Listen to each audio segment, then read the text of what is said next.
ಚಿತ್ರದುರ್ಗದ ಎಸ್ಜೆ ಸಮುದಾಯ ಭವನದಲ್ಲಿ ಎನ್ಡಿಎ ಬೆಂಬಲಿತ ವೀರಶೈವ ಸಮಾಜದ ಪ್ರಮುಖರ ಸಭೆ ಹಮ್ಮಿಕೊಳ್ಳಲಾಗಿತ್ತು. ಇನ್ನು ಮಂಗಳವಾರ ಮಧ್ಯಾಹ್ನ 1 ಗಂಟೆಗೆ ಸಭೆ ಹಮ್ಮಿಕೊಂಡಿದ್ದು, ಮಾಜಿ ಮುಖ್ಯಮಂತ್ರಿ ಬಿಎಸ್ ಯಡಿಯೂರಪ್ಪ ಅವರು ಆಗಮಿಸಿ ದೀಪ ಬೆಳಗಿಸಿ ಕಾರ್ಯಕ್ರಮ ಉದ್ಘಾಟನೆ ಮಾಡಿದ್ದು, ಮಾಜಿ ಸಚಿವ ಮುರುಗೇಶ್ ನಿರಾಣಿ, ಲೋಕಸಭಾ ಕ್ಷೇತ್ರದ ಅಭ್ಯರ್ಥಿ ಗೋವಿಂದ ಕಾರಜೋಳ ಅವರು ಆಗಮಿಸಿ ಕಾರ್ಯಕ್ರಮದಲ್ಲಿ ಭಾಗವಹಿಸಿದ್ದರು.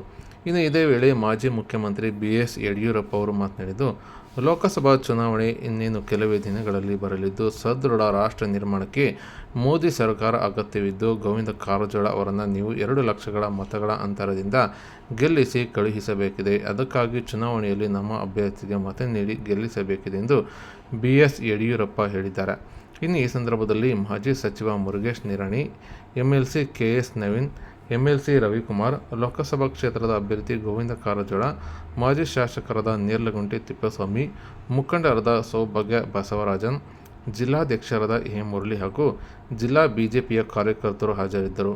ಇದೇ ವೇಳೆ ಜಿಲ್ಲಾ ಬಿಜೆಪಿಯ ವತಿಯಿಂದ ಬಿಎಸ್ ಯಡಿಯೂರಪ್ಪ ಅವರನ್ನು ಸನ್ಮಾನ ಸಹ ಮಾಡಲಾಯಿತು.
ಇವತ್ತಿನ ನಾಳೆ ನಿರ್ಣಯ ಹಿನ್ನೆಲೆಯಲ್ಲಿ ನಮ್ಮ ಎನ್ಡಿಎ ಸನ್ಮಾನ್ಯ ಗೋವಿಂದ ಕಾರಜೋಳ ಅವರ ಒಂದು ಚುನಾವಣಾ ಪ್ರಚಾರದ ಅಂಗವಾಗಿ ಎಲ್ಲ ಏನು ವಿಶೇಷವಾಗಿ ವೀರಶೈವ ಲಿಂಗಾಯತ ಸಮುದಾಯ